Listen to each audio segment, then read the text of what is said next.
Hello students, आज हम पढ़ेंगे एक्सरसाइज 15A में क्वेश्चन नंबर एक्सरसाइज 15A में 9 से आगे क्वेश्चन सॉल्व करेंगे। ठीक है, 8 तक हमने कल कर लिया था। आज क्वेश्चन 9 में क्या कहता है मैं आपको स्टेटमेंट बताती हूँ। If an angle of a triangle is equal to the sum of other two. ठीक है, एक एंगल ट्रायंगल का जो एक एंगल है वो अदर टू के इक्वल है। ठीक है, और show that the triangle is right angle. आपको शो करना है कि वो ट्रायंगल क्या है, राइट एंगल ट्रायंगल है। राइट एंगल ट्रायंगल कब होती है, जब उसमें एक एंगल 90 डिग्री का हो। अब इसने दिया जो है, सपोज हमने एंगल मान लिया angle A, angle B and angle C, ये हमने सपोज कर लिए। अब sum of the angle a triangle is, जो ट्रायंगल होती है उसके एंगल्स का सम क्या होता है, 180 डिग्री। आपको एक कल से बात बताई जा रही है कि एक ट्रायंगल है कोई भी, उसके तीनों एंगल का सम होता है 180 डिग्री। और इसने दिया क्या है, एंगल ए मान लीजिए किसके इक्वल दिया, बाकी टू के, बी एंड सी के।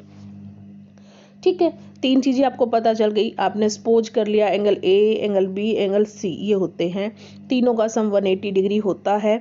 अब एंगल ए दिया हुआ है बी और सी के इक्वल दिया हुआ है। अब हम लिखते हैं angle A plus B plus C is 180 degree. ठीक है, अब जो एंगल ए दिया है बी और सी की, बी और सी, ये हम बी और सी की जगह क्या लिख देते हैं, एंगल ए। ठीक है, ये लिख दिया 180 डिग्री। अब एंगल ए और एंगल ए दो हो गए, two angle A is equal to 180 degree. Angle A two नीचे ले गई, एंगल ए क्या आ गया, 90 डिग्री। एंगल ए आ गया 90 डिग्री। तो राइट एंगल ट्रायंगल होने के लिए क्या है, एक एंगल क्या होना चाहिए, 90 डिग्री। तो hence the triangle A B C is right angle at angle A. वो किस एंगल पर राइट एंगल है ट्रायंगल, एंगल ए पर। ठीक है, ये आपका प्रूफ हो गया। ठीक है, ये क्वेश्चन सोल्व हो गया।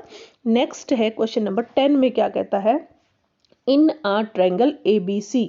एक ट्रायंगल ए बी सी दिया, उसमें एंगल ए का क्या है, डबल, किसके इक्वल है, एंगल बी के ट्रिपल के, और वो किसके इक्वल है, एंगल 6 सीई, यानी सी का सी कर दे।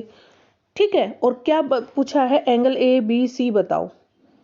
ठीक है, ये कंडीशन दे दी और बताया। तो हमने क्या किया, सपोज कर लिया ये सभी एंगल किसके इक्वल है, एक्स डिग्री के। फाइंड यही करना है, दिया यही है, तो क्या कर लिया, एंगल एक्स के इक्वल मान लिया। अब जब एंगल 2A एक्स डिग्री है तो ए क्या हो गया, एक्स अपॉन 2। इसी तरह बी क्या आ गया, एक्स अपॉन 3 और एक्स अपॉन 6। ठीक है, तीनों एंगल हो गए ए बी सी। अब मैंने, ये हमारी कंडीशन होती है, angle A B C is equal to 180 degree. तीनों की वैल्यू रख दी, ए की ए आई, बी की सी की 180 degree. X upon 2, x upon 3, x upon 6, 2 3 6 का एलसीएम निकाल लिया मैंने 6। ठीक है, 2 3 जा 6 यानी कि 3x, 3 2 जा 6 यानी कि 2x। अब 6 1 जा 6 यानी कि x is equal to 180 degree. 3 + 2 5 + 1 6x हो गया 180 डिग्री। ये 6 से 6 कैंसिल हो गया, x is equal to 180 degree. x की वैल्यू क्या आ गई, 180 डिग्री। अब एंगल a क्या था, x अपॉन 2, 180 अपॉन 2 90 डिग्री। 3 क्या था, x अपॉन 3, 180 अपॉन 3 कटिंग करके 60 डिग्री। एंगल c क्या था, 180 अपॉन 6 30 डिग्री। तो हमने तीनों फाइंड कर दिए, a b एंड c, तीनों की वैल्यू आ गई। यही हमें फाइंड आउट करना था। तो इसके साथ ही हमारा क्वेश्चन सोल्व हो जाता है। ठीक है, ये आपका हो गया। नेक्स्ट क्वेश्चन पर हम चलते हैं, क्वेश्चन नंबर 11 में क्या कहता है, what is the measure of each angle of an equilateral triangle. Equilateral triangle के सभी एंगल्स क्या होंगे, उसका हर एक एंगल कितने डिग्री का होगा, आपको ये मेनली फाइंड करना है। आपको पता है, we know that the angle of an equilateral triangle are equal.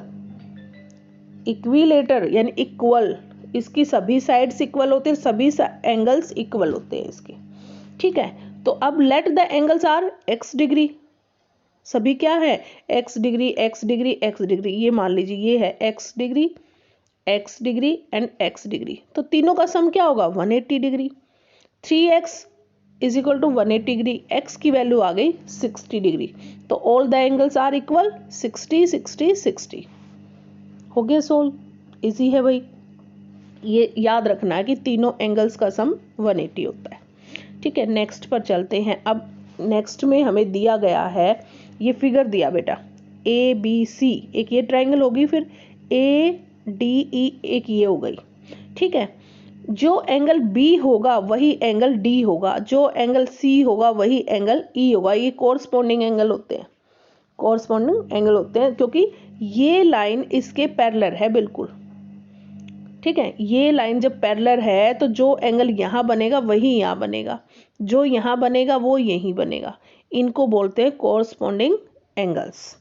ठीक है, अब दिया क्या है, D E parallel to B C, ये निशान होता है पैरेलल का। ये जो डी ई है ये इसके पैरेलल दिए, ये मैंने ऐसे निशान भी लगाया, ये पैरेलल बताता है कि इक्वल है। ये लाइनें बिल्कुल रेल की पटरी की तरह चलती है, कहीं नहीं मिलेंगी। एंगल ए 65, एंगल बी 55, ये दिए हुए हैं। फर्स्ट पार्ट में हमें angle A D E find करना है, यानी कि ए डी ई का मतलब क्या है, जो बीच में होता है ना डी, एंगल डी फाइंड करना है, ये वाला एंगल डी फाइंड करना जो यहाँ बना हुआ है। ठीक है, जो बीच में अक्षर लिखा जाएगा ना बेटा वही एंगल होता है। ये डी लिखा तो ये फाइंड करना है। अब B E equal to B C, sorry D E. ठीक है, D equal to B C, ये इसके पैरेलल है, तो आपको बताया मैंने ये एंगल और ये एंगल क्या होगा, इक्वल होगा। तो ये कितना होगा, ये 55 तो ये भी 55 डिग्री होगा। और साथ में लिखना कोरस्पॉन्डिंग एंगल। क्यों हुआ, ये कोरस्पॉन्डिंग एंगल्स हैं इसलिए इक्वल हुआ। बस इतना सा था, सोल्व हो गया। नेक्स्ट में निकालना एंगल ए ई डी, यानी इसमें बीच में ई है तो हमें एंगल ई फाइंड करना है। ये आपकी सुविधा के लिए लिखा मैंने। ठीक है, या तो ऐसे लिखो और या फिर ऐसे लिखो, जो एंगल लेना होता है उस डिजिट को बीच में लेते हैं। अब एंगल ई फाइंड करना है। अब मैंने आपको बताया था जैसे ये और ये इक्वल है, अब एंगल सी पता हो तो एंगल ई आ जाएगा।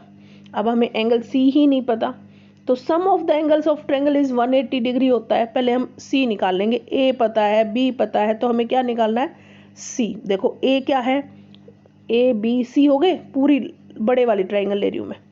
ए है 65, बी है 55, सी नहीं पता, उसको छोड़ दिया।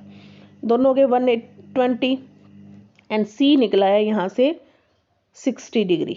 तो अब डी, ये डी ई इसके पैरेलल है, तो इसीलिए एंगल ए ई डी यानी कि angle E is equal to, ये 60 डिग्री आया ना अपना, तो ये भी क्या है 60 डिग्री। क्यों, कोरस्पॉन्डिंग एंगल है इसलिए। तो इसके जो थर्ड पार्ट है क्वेश्चन, इसका एंगल सी निकालना बेटा। ये वाला फॉर्मूला, ये वाला क्वेश्चन सेम कर देना उसमें एंगल सी में, तो एंगल सी आपका आ जाता है। थर्ड पार्ट में ये वाला पोर्शन आपको कर देना है। ठीक है, नेक्स्ट क्वेश्चन पर आ जाते हैं 13 पर। 13 में अब थोड़ी सी स्टेटमेंट्स है, जैसे कैन ए राइट है, क्या हो सकते हैं क्या।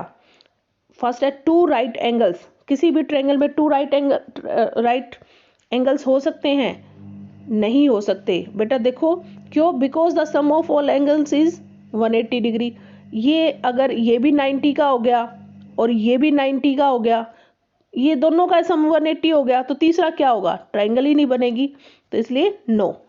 सेकंड में कहता है टू एक्यूट एंगल। अब सेकंड में कहता है क्या टू एक्यूट एंगल होंगे, no, because a triangle can only one obtuse angle. ठीक है, नहीं सॉरी बेटा, सेकंड पार्ट में two obtuse angle, two obtuse angle की एक ट्रायंगल में दो ऑब्ट्यूस हो। ऑब्ट्यूस क्या होता है, 90 से बड़ा।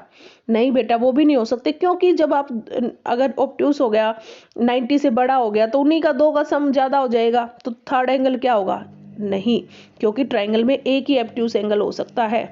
टू एक्यूट एंगल, यस ये हो सकते हैं, दो एक्यूट हो सकते हैं, एक 90 डिग्री का हो जाएगा, दो उससे छोटे हो जाएंगे, 90 से कम को ही एक्यूट बोलते हैं, तो ये ट्रू है, यस लिखेंगे इसके लिए। ऑल एंगल्स मोर देन 60, कहता सभी एंगल्स, ये है सभी 60 से ज़्यादा हो, मान लो ये 70 हो, ये 65 हो, ये 85 हो, तो इनको जोड़ेंगे तो 180 से ज़्यादा हो जाएगा, तो नहीं, because the sum of angles can not be more than 180 से ज़्यादा नहीं हो सकता इसलिए। नेक्स्ट फिफ्थ में कहता है ऑल एंगल्स लेस देन 60, क्या अब 60 से लेस देन हो सकता है, इसमें भी क्या लिखेंगे, नहीं। अगर 60 से लेस देन हो गया तो अब सम भी 180 से लेस नहीं हो सकता। अगर तीनों एंगल का सम 180 से ज़्यादा नहीं हो सकता तो 180 से लेस भी नहीं हो सकता। ठीक है। All angles equal to 60 degree, yes. कहता सभी 60 हो सकते हैं, बिल्कुल हो सकते हैं। इक्विलेटर ट्रायंगल के सभी एंगल्स कितने होते हैं? 60 degree. It will be N equilateral triangle. ये हो सकता है किसमें? इक्विलेटर ट्रायंगल में। ये सब 13 क्वेश्चन में करना है। उसके बाद 14 क्वेश्चन में क्या कहता है? आंसर देने हैं येस एंड नो में। ठीक है। फर्स्ट है जैसे can an isosceles triangle be a right triangle. जो आइसोलेसिस ट्रायंगल होती है क्या वो राइट एंगल ट्रायंगल है? Yes, it will be an isosceles right angle, क्योंकि उसमें क्या होती है? दो साइड्स इक्वल होती है। आइसोलेसिस में क्या होता है? दो साइड इक्वल होती है। अब मान लीजिए ये है, चाहे तो ये और ये साइड इक्वल हो जाए तो ये हो सकता है। Yes. Can a right triangle be a scalene triangle? ये कह रहा है जो राइट एंगल ट्रायंगल है क्या वो स्केलन ट्रायंगल हो सकती है? स्केलन ट्रायंगल में क्या होती है? तीनों साइड अलग अलग होती है। ये भी हो सकता है बेटा, तीनों अलग अलग साइड्स की हो सकती है, अलग अलग मेजरमेंट हो सकता है। ये 3 हो सकता है, ये 4 हो सकता है, ये 5 हो सकता है, तो ये हो भी सकता है। ठीक है ना? तो 1 मिनट वेट, 1 मिनट। अरे वीडियो बना ली थी।